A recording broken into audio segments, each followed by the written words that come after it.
Nacida en la poderosa familia Medici, Vía de Medici estaba destinada a una vida de privilegio y refinamiento, pero el destino tenía otros planes. Aunque su tiempo fue breve, su encanto y espíritu dejaron una huella duradera, capturada para siempre en un retrato conmovedor que aún habla de amor, pérdida y legado. Esta es su historia. Vía de Medici nació hacia 1536 cerca de Florencia, Italia. Su padre fue Cosimo I de Medici, pero se desconoce la identidad de su madre. Aparte de Cosimo, solo su madre, María Salviati, conocía la identidad de la madre de Vía, pero nunca la reveló, y se llevó el secreto a la tumba. Algunos creen que pudo haber sido una campesina que trabajaba para la familia en su casa, Villa del Trevio, aunque se cree más ampliamente que era una noble florentina, cuyo nombre se desconoce. Para entender mejor su historia, primero debemos ver a la poderosa familia de la que provenía. Los Medici surgieron en Mugello, Toscana. Ascendieron gracias al comercio y luego fundaron el Banco Medici, el mayor de Europa, en el siglo XV. La riqueza allanó el camino para su dominio político en Florencia bajo Cosme de Medici y su nieto Lorenzo el Magnífico. Sin embargo, siguieron siendo ciudadanos de nombre, y no fue hasta 1532 que la familia obtuvo el título hereditario de Duque de Florencia, marcando su transformación en verdaderos gobernantes. Como miembro de una rama menor de la familia Medici, el padre de Vie, Cosme, creció en el campo toscano, destinado a una vida respetable pero probablemente tranquila, lejos del foco político. Sin embargo, todo estaba a punto de cambiar. El 6 de enero de 1537, Alessandro de Medici, duque de Florencia, fue asesinado por Lorenzino de Medici, un hombre que era tanto su primo como su amigo. Alessandro, de 26 años y sin herederos legítimos, fue sucedido inesperadamente por Cosimo, de solo 17 años y hasta entonces ajeno a la política, como nuevo duque de Florencia. Muchos de los hombres más poderosos de Florencia habían apoyado al joven Cosimo, convencidos de que sería fácil de manipular, pero lo subestimaron gravemente. Detrás de su comportamiento reservado había una determinación feroz. Con precisión calculada, Cosimo tomó el control, superando a sus rivales y afianzando su poder. En los pasillos sombríos del Palazzo Vecchio, comenzó a remodelar el futuro de Florencia, sentando las bases de lo que algún día se convertiría en el poderoso Gran Ducado de Toscana. Mientras forjaba su imperio, la vida privada del joven duque salió a la luz. Cuando Cosimo asumió el poder, su enigmática hija Vía casi cumplía un año.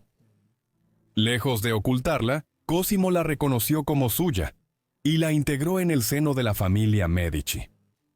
Al principio fue criada en Florencia dentro de los muros protectores del Palacio Medici, con enfermeras de confianza que la cuidaban. Siendo un joven duque, Cosimo ahora dirigió su mirada hacia el matrimonio, no por amor, sino por poder y para asegurar su linaje.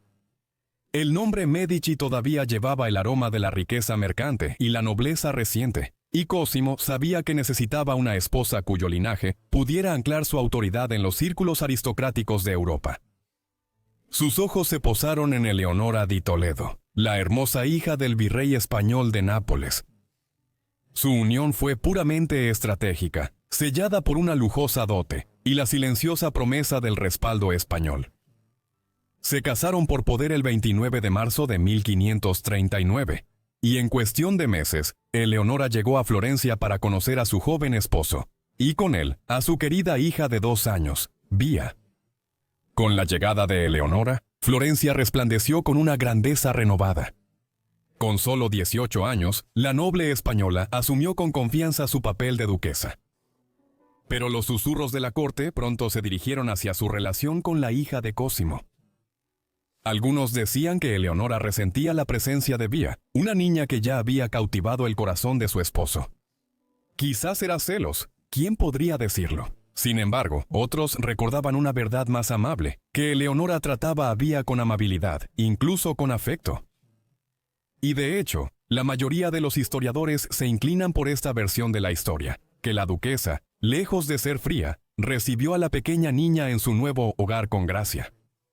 Pero su tiempo aquí no duraría. Sea cual sea la verdad sobre su relación con Leonora, algo es seguro. Vía fue enviada a vivir a la Villa di Castello, la finca familiar en las colinas cerca de Florencia. Allí, lejos de las formalidades de la vida cortesana, Bea pasaba sus días bajo la atenta y experimentada mirada de su abuela, María Salviati. Algunos pensarían que enviarla lejos fue cruel, pero Bea no estaba sola.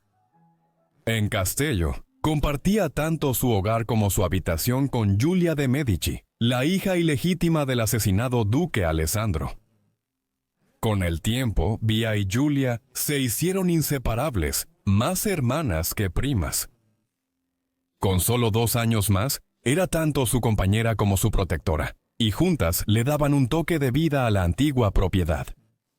Bea rápidamente se hizo famosa por ser una niña radiante, encantadora, vivaz y tan traviesa que mantenía alerta a sus niñeras.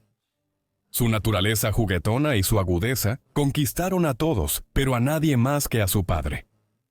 Cosimo, ahora agobiado por el peso de gobernar una ciudad, se escapaba de la corte solo para visitarla, encontrando en Bea una ternura y alegría que ni el dinero ni el poder podían reemplazar.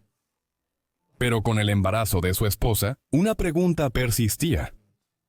¿Perduraría su amor por Bea, o sus herederos legítimos recibirían ahora toda la atención? Para entonces Cosimo y Eleonora estaban firmemente instalados en la corte ducal y habían centrado su atención en producir herederos legítimos que algún día heredarían sus títulos y tierras. En 1540, Eleonora dio a luz a la primera hija de la pareja, María, y al año siguiente, Cosimo se emocionó cuando nació un hijo sano y heredero, Francesco, el futuro gran duque de Toscana. Muchos habrían esperado que Bea, nacida fuera del matrimonio, pasara a un segundo plano y tuviera una crianza diferente, pero este no fue el caso.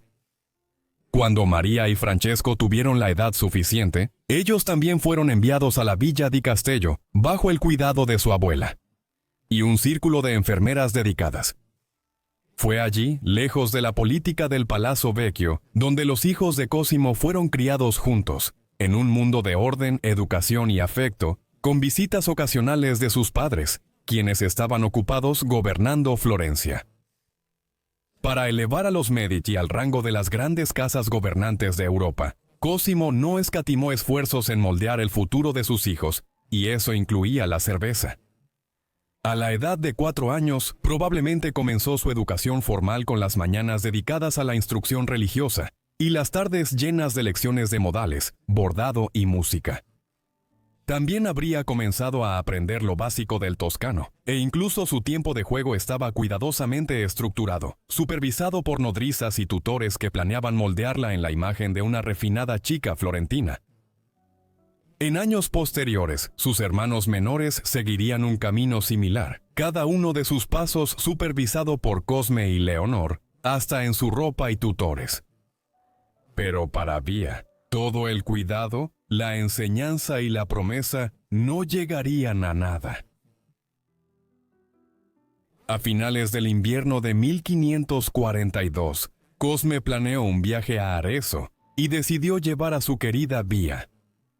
Era una rara oportunidad para padre e hija de disfrutar momentos preciosos juntos, lejos de las exigencias de la corte. Durante esos días eran inseparables, pero cuando regresaban a casa ese febrero, el destino se volvió cruel. Poco después de volver a Villa di Castello, Bea y Giulia sufrieron una fiebre alta repentina. Cosima mandó a los mejores médicos, pero las epidemias, la medicina poco avanzada y la mala higiene hacían que las probabilidades estuvieran en su contra. Aún así, Giulia se recuperó lentamente, pero la condición de Bea solo empeoró. Cosimo estaba desesperado, enviando órdenes para recibir actualizaciones constantes mientras su querida hija se le escapaba cada vez más. Del 25 al 28 de febrero, su deterioro fue rápido y desgarrador. Un funcionario de la corte escribió con seriedad: «Mañana será aún más triste. El 1 de marzo de 1542, Bea falleció, probablemente a causa de la malaria. Ella tenía solo 6 años. Su muerte fue profundamente lamentada por Giulia, su abuela, y especialmente por su padre. Bea fue sepultada con honor en la cripta familiar de los Medici, en San Lorenzo, para siempre entre la dinastía que ella había iluminado brevemente. 6 meses tras la muerte de Bea, una nueva luz llegó a la vida de Cosimo. Nació su hija Isabela. Aunque muchos esperaban que él deseara un segundo hijo varón, quienes lo conocían mejor entendían la profundidad de su dolor. El historiador Paolo Giovio capturó ese sentimiento en una carta conmovedora. Isabela, te felicito por la hermosa niña que Dios te ha concedido como recompensa, por aquella que ha tomado para que lo acompañe en el paraíso. Isabela pronto se convertiría en la nueva favorita de Cosimo, y su matrimonio con Eleonora seguía siendo fuerte y afectuoso. Fueron bendecidos con 9 hijos más, aunque muchos, como Bea, también tendrían destinos trágicamente breves. Aún así, la sombra de la breve vida de Bea nunca los abandonó por completo. Después de su muerte, se cree ampliamente que Cosimo, abatido por el dolor, mandó hacer una máscara mortuoria de yeso de Bea, y luego encargó un retrato póstumo al brillante pintor de la corte, Agnolo Bronzino. El resultado es una imagen conmovedoramente tierna. Una niña adornada de blanco y perlas, radiante y serena, capturada no en vida, sino en la memoria. Muchos la consideran una de las mejores obras de Bronzino.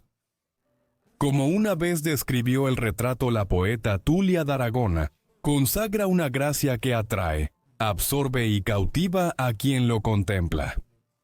Hoy en día, el retrato de Bea cuelga en la Galería Uffizi en Florencia, donde su presencia luminosa sigue cautivando a quienes se paran frente a ella. El delicado medallón con el perfil de Cosimo que lleva la niña en el retrato ayudó a confirmar la identidad de la retratada como su hija y enfatizó su vínculo.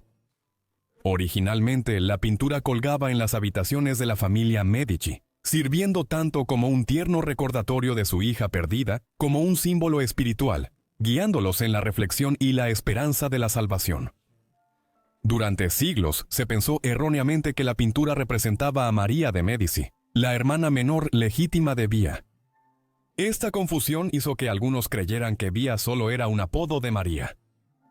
En realidad, lo más probable es que fuera un diminutivo de su nombre de pila, Bianca, que significa blanco en italiano, aunque algunos también han especulado que podría venir de bambina, que significa niña pequeña. La verdad salió a la luz hasta 1893, cuando el historiador de arte Cosimo Conti halló pruebas en archivos que confirmaban la existencia de Bea, hija separada de Cosimo antes de casarse, y así el retrato recuperó su nombre legítimo.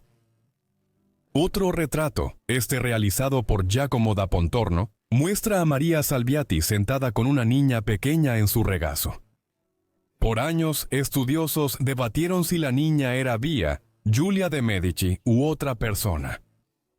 Los que decían que era Bea, destacaban que la niña no se parecía al retrato de Giulia adulta, y dudaban que María Salviati tuviera una relación tan cercana con Giulia para inspirar una imagen tan tierna. Sin embargo, después de mucho debate académico y un examen más detallado del contexto histórico, el consenso actual favorece a Giulia como la protagonista.